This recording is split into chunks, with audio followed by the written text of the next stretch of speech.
Entidades como a Confederação Nacional da Agricultura entram na justiça contra a importação de arroz pelo governo. Uma das preocupações é a perda de arrecadação com o ICMS. Para analisar esse assunto, o nosso entrevistado, mais uma vez, gentilmente nos atende, o professor e pesquisador do Centro de Agronegócio da Fundação Getúlio Vargas, aqui de São Paulo, Felipe Serigatti. Tudo bem, professor? Como sempre, muito obrigado pela atenção e pela gentileza.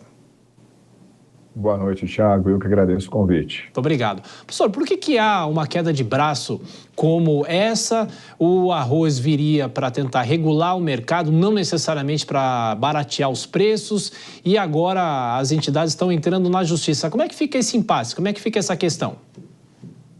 Então, vamos lá, vamos por partes, né? Em primeiríssimo lugar, né, importar não é pecado, tá? Então, se tiver que importar, não tem nenhum problema.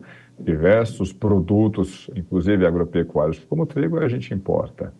Agora, não faz sentido, né, de repente você colocar uma importação para derrubar o preço de um mercado ou para impedir que o sistema de mercado funcione. Uma coisa é, olha, a gente está importando porque você tem um problema de desabastecimento. Apesar de toda a tragédia lá no Rio Grande do Sul, nós não temos qualquer evidência não temos, né, de desabastecimento. Pode ter um ou outro caso pontual em alguma localidade, às vezes até tem uma unidade comercial, no supermercado, mas de forma expressiva nós não temos qualquer problema de desabastecimento. O que sugere que, olha, o arroz disponível aqui no mercado brasileiro tem sido suficiente para abastecer o mercado, apesar de toda a tragédia do Rio Grande do Sul. Na realidade, o primeiro número oficial que nós tivemos a respeito do preço do arroz, que foi o IPCA 15, divulgado na semana passada, foi justamente o oposto, né? De acordo com o IPCA 15, não houve uma elevação no preço do arroz. Na realidade, teve até uma queda. Ou seja, se tivesse um desabastecimento, certamente o sistema de preço já teria anunciado esse problema. Sequer houve um aumento de preço. Em outras palavras, qual que é o sentido de você, lá, de repente, aumentar, inundar o mercado interno de arroz?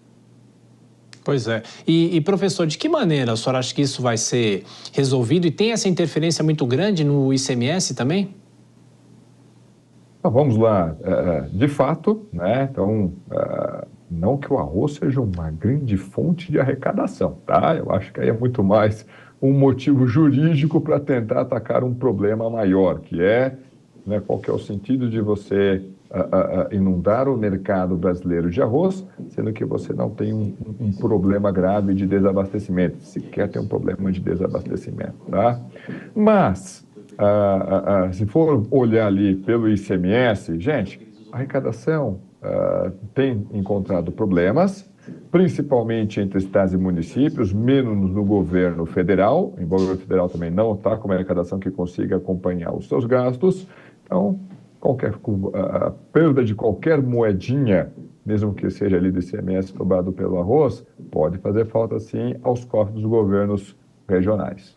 Ô, professor, deixa eu aproveitar a participação do senhor aqui para perguntar sobre o PIB, que foi divulgado hoje, e já fazendo uma projeção e pensar um pouco no agronegócio. Claro que teremos futuramente os impactos, os cálculos dos impactos da chuva no sul do país, mas, de qualquer forma, uma alta de 0,8% no primeiro trimestre, e lá na frente isso pode devolver ao Brasil aquela posição da oitava economia do mundo. De que forma a gente pode fazer a leitura desse número? Uma leitura mais com uma visão positiva ou não tão positiva assim, professor? Os números vieram bem em linha com a expectativa de mercado, talvez com alguma mudança na composição, né? Eu vou pegar aqui a variação interanual, porque quando a gente analisa o agro, o efeito da sazonalidade é muito forte. Então, quando a gente compara o PIB do primeiro trimestre desse ano com o PIB do primeiro trimestre do ano passado, o agro teve uma contração, já era esperado isso, né? Teve quebra de safra de um lado, do outro lado nós tivemos, né, em 2023, uma super safra.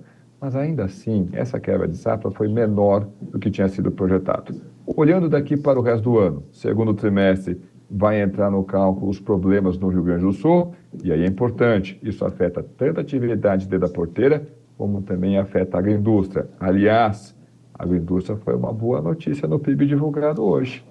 Indústria de transformação teve crescimento, quem liderou o crescimento de transformação? De um lado, combustíveis, inclusive biocombustíveis.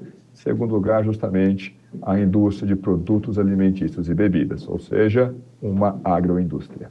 Agora, por falar em indústria, professor, os desafios da indústria, o atual governo falava logo no começo de reindustrialização e no Congresso Nacional há um debate também sobre incentivos para a troca de máquinas e equipamentos. O senhor acha que essas são medidas ainda tímidas ou é possível que, por mais que haja toda essa concorrência internacional, há discussão sobre os produtos chineses que invadem aqui o Brasil, de que forma essa discussão precisa ser bem feita em favor da indústria nacional, professor?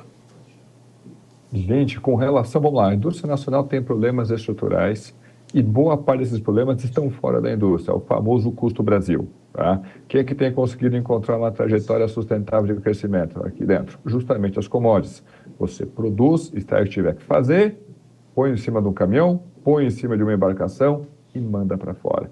Na tentativa de manufaturar, de industrializar essa matéria-prima, vai entrar num universo bem mais problemático de carga tributária, IPI, PIS/COFINS, que acaba encarecendo esse produto. Então, a indústria tem um problema a lidar que é chamado de custo Brasil. No entanto, esse problema tem ficado cada vez mais grave e não é exclusividade do Brasil.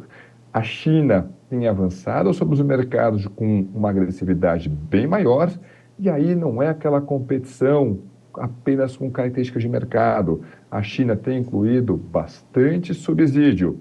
As economias avançadas, notadamente aqui no Ocidente, têm tentado proteger suas economias, inclusive com medidas que pela OMC seriam irregulares, mas o fato é, está muito difícil competir com a China, seja pela sua produtividade, seja também, vamos dizer assim, pelos anabolizantes que a indústria chinesa tem recebido via apoio governamental. Indústria brasileira, o caminho não é fácil e não tem uma única medida que vai conseguir tornar a trajetória dela mais tranquila. Se houvesse, a própria indústria norte-americana já estaria adotando. E é interessante, né, professor, que muita gente pensa, talvez é uma questão da indústria brasileira que vem enfrentando essas dificuldades em relação à concorrência com a China, mas isso não é exclusividade aqui no Brasil, não. A China acabou sacudindo todas as indústrias, né? Mas aí depende do país, depende da estrutura e depende de fabricações locais também, isso é óbvio, né? Isso é bastante curioso, Thiago, por quê? Porque esse gigante asiático, né, a economia chinesa, ela mudou qualquer mercado em que ela entrou. Onde ela entrou comprando, jogou os preços para cima. E desse lado, favoreceu bastante o universo agro brasileiro, comprando grãos, comprando proteína animal, comprando papel e celulose. Onde a China entrou no mercado comprando, jogou o preço para cima. Do outro lado, onde a China entrou vendendo, sendo ofertante do produto, ela jogou o preço para baixo. Teve um período que a China produzia manufaturas mais básicas, por exemplo, a indústria têxtil. E a nossa indústria têxtil sofreu bastante com isso. Hoje, a China não está mais competindo nesse mercado, ela está competindo nas manufaturas mais sofisticadas, peças, partes e componentes, automóveis, inclusive ali veículos elétricos. Ela não está mais pegando a indústria das economias emergentes, ela está competindo com a indústria alemã, ela está competindo com a indústria norte-americana, porque essas manufaturas mais básicas, quem está produzindo, já são outras economias asiáticas, Vietnã, Laos, Camboja. Agora, a indústria mais sofisticada, a indústria está entrando nesse mercado. Em outras palavras, o que os alemães têm passado agora é justamente o que nós passamos nos anos 2000 ou na década passada. E, professor, só para a gente fechar, falando ainda da economia da China, né, de qualquer forma, há um crescimento chinês, mas não tão robusto quanto a dos últimos anos. Isso é algo natural, porque o país cresce e não tem mais para onde crescer, vamos dizer assim. Isso realmente está acontecendo com a China? A China foge dos padrões que nós estamos acostumados a analisar, né? Em outras palavras, as réguas que nós temos aqui dentro talvez não sirvam adequadamente para analisar a economia chinesa. Vamos colocar isso aqui em termos menos abstratos, né? A economia chinesa tem desequilíbrios? Claríssimos desequilíbrios. Várias vezes a gente já falou, olha, a economia chinesa vai perder fôlego, mas ela consegue reencontrar sempre uma trajetória para manter o seu crescimento. É um crescimento menor, sem dúvida alguma, até mesmo porque o próprio mundo não conseguiria suportar uma economia chinesa do tamanho que ela tem hoje, crescendo a 10%. Quais são os grandes desafios da economia chinesa? De um lado, que é claro para todo mundo, conseguir digerir a bolha que tem no seu mercado imobiliário. Do outro lado, o Ocidente, as economias mais avançadas, estão tentando depender menos da China, ou seja, suas exportações estão chegando nesse mercado com maior dificuldade. Tem os mercados emergentes, não conseguem absorver o volume de bens e recursos que a China conseguia vender para as economias avançadas. Então a China tem que voltar para o seu mercado interno. Só que o seu mercado interno tem uma taxa de poupança muito grande. Poupança, ou seja, fração daquela renda produzida hoje que não foi destinada para consumo. E por que o chinês poupa tanto? Não tem um sistema de aposentadoria. É uma sociedade que está envelhecendo de maneira muito acelerada. Então, você vai ter que... Então, imagina lá um casal, um domicílio. Ele tem que cuidar da educação dos seus pequenos, da aposentadoria dos seus pais, dos avós ali, e manter a sua renda. Nesse desenho, não é uma postura consumista que esse domicílio vai adotar. Como aquecer o mercado interno diante desse desenho? Então, os desafios da economia chinesa são monumentais. No entanto, ela sempre tem conseguido entregar um crescimento minimamente razoável. Professor Felipe Serigatti, da Fundação Getúlio Vargas, aqui de São Paulo, como sempre, muito obrigado pela gentileza, pela atenção, bom descanso, até a próxima, professor. Valeu. Eu que agradeço, boa noite a todos e até a próxima.